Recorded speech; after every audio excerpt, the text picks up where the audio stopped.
Hi, it's Chaya, and I'm back with another episode of Unstuck and Unstoppable, a series created specially for people like me and you. People who are finally fed up and just want to find a way that you get unstuck of every single situation that you might get stuck in, and most of all, become unstoppable, feeling like there's nothing in the world that can ever take you down. So after years of blood, sweat, tears, and just like so much pain, oh my God, so much pain and so little direction. Finally, at some point, I decided to just observe it. And now I want to teach you what I observed, how I got out, and how I continue to get out day in, day out. And I want to give you that opportunity. So these 30 days I've allotted especially to give you 5 to 10 to 15 minutes of what I learned. And all you got to do is show up. Show up whenever you do show up all the way. Watch, experience, enjoy, and most of all, be open to just watching it being enough to change you. Because all it takes is one moment, one decision, one shift, and everything changes. So, allow yourself to shift right now, right here, today. Today I want to talk about transference. After everything we've discussed until now, this is something I've mentioned before and I really want to explain. Because transference is where, after you've already understood what responding and reacting, the difference between that is, after you've already decided you wanted a new standard, now it's time to learn how and why we keep getting stuck and how we change that. So I want to explain to you what transference is. Transference is when something that is here and now reminds us of something in the past, and the brain reacts as if the reality that was in the past is there. So I'm going to explain that a lot better by explaining it to you like this. So on the painful part, for example, for me, when I date, especially a great guy, the thing that keeps coming up are the guys before him that weren't so great, that really hurt me. And there'll be this moment where like everything's amazing and I start panicking. Oh my God. I don't know what's gonna happen. Are we breaking up? Or even like he'll do something that'll remind me of one of the guys and suddenly he becomes that guy. And that is transference. When suddenly he's standing right here, but really behind him are all the people who hurt me before him, or one specific person that he turns into. That's transference. I'm transferring whatever reality, whatever he's reminding me of, and I'm transferring it on him and turning him into that. That's one example. And then on the positive side, this can also work on the positive side. For example, if you love water, right? So water can give you safety and kindness and comfort and delicious things, but at the same time, transference is never a good thing. And the reason for that is because, for example, if water is safety, it symbolizes safety for you, then what happens when you're around water and it's not safe? You're still going to think it's safe. So you might go down one of the waterfalls that are dangerous, feeling safe because the water is your safety zone. For me, that would be fire. Fire, as a kid, I always loved fire. Fire is my sign. I always felt like attracted to it. Fire was, me. And I had many times where I almost started a full-on fire and almost burnt down my house, almost burnt down a forest, a park, like legit. And it was just because fire to me symbolized safety. So there was no way that fire can actually hurt anything. So now that we got a little quick picture on transference, where in your life do you seem to find a lot of transference? Who triggers the hell out of you? And who do they turn into? Who is standing behind them? I want you to take a moment and go very real. It might be a sister, it might be a brother, it might be a parent, or it might be someone from here and now, not from your past, not from, the beginning of time, more like a new friend, a relationship, a boss, a roommate, a neighbor, even a child. A child can sometimes trigger and remind you of a version of you that used to be that you're not proud of, and therefore you can transfer that on the child and not be proud of them.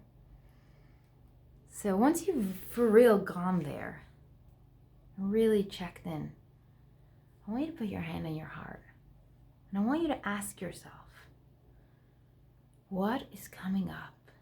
And notice that when you do that, suddenly this feeling of like you're going to feel something in your body. And when you feel that intense energy, I want you to know that you hit the right spot. If you're not feeling it, that's okay too. But look deeper. Look for the person who somehow unravels you. If it's hysterical, it's always historical. So if someone can make you really angry, it's because something in your past is coming up. Let's put it this way. If you were in the store and a random person that you thought was crazy came over to you and started yelling at you, you bitch, you this, you that, and it was obvious that they were crazy, what would you do? Well, I can tell you what I would do. I'd probably start laughing and be like, oh my God, I'm sorry.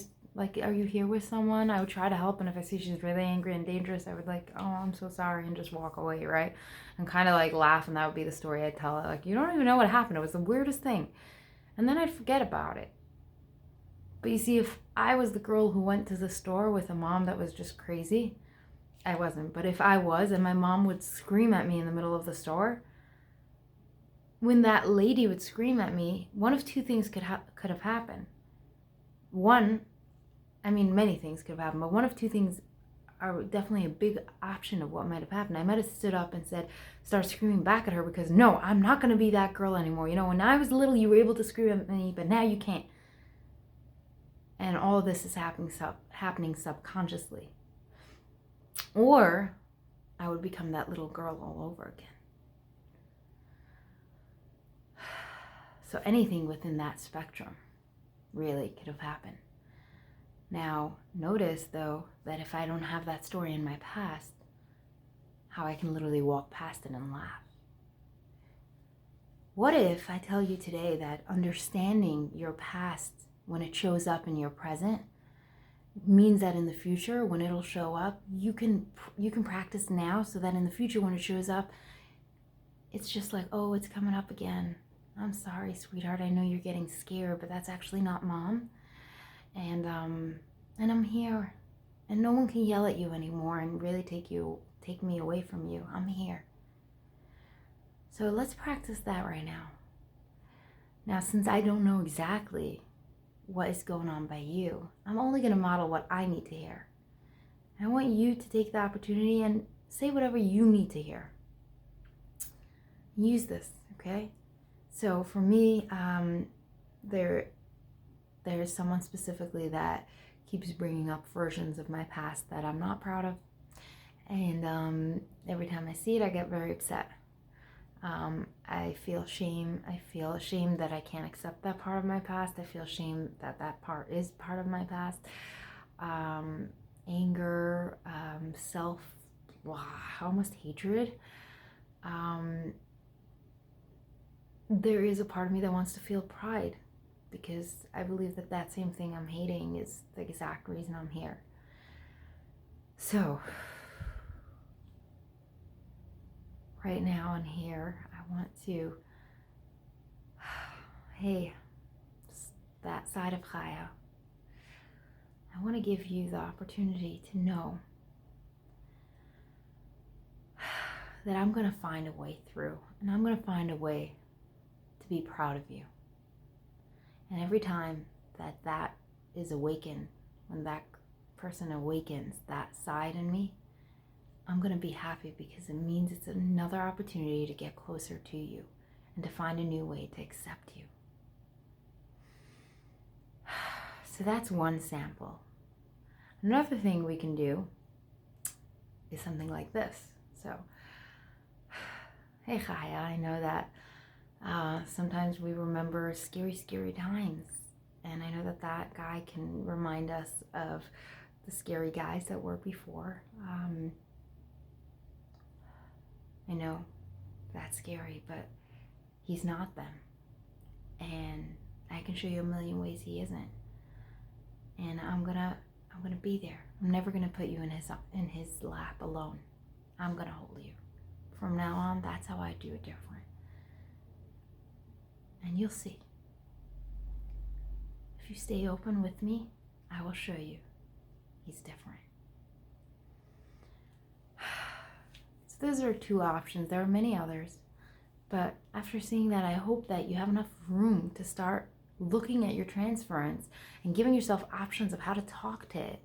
It's not about the other person, it's about you. It's about deep inside you. Wouldn't it be cool if no matter what people say, no matter how they trigger you, you know how to handle yourself, how to use it as an opportunity to heal yourself and get even stronger? That's how it is. So, I'm going to wrap it up because I'm trying to stay within the time frame. Transference. It's a huge, huge topic, and I can spend 30 days on that alone. However, because I want to cover as much ground as possible, and I want to just open your mind just a bit more until it starts to formulate into this beautiful, beautiful thing. And all those seeds that are being planted right now start to grow. I want to remind you, whatever you do, you can't undo. So if you do right now what you need to do, and you actually go down to that core wound and that transference, and you find a space in between it, and you find why it shows up, you find a way to recognize what is really going on, but most of all, you talk to it, and you make it space for it, you understand it, and you love it and yourself through it, things will begin to shift. You will learn how much transference you have on a day-to-day basis and how much you can heal yourself. You don't need to wait for other people to step up and be an adult for you. You can do it for yourself. Wouldn't that be cool? Isn't that cool? There you go. You know what to do. Like and subscribe. I'll see you tomorrow.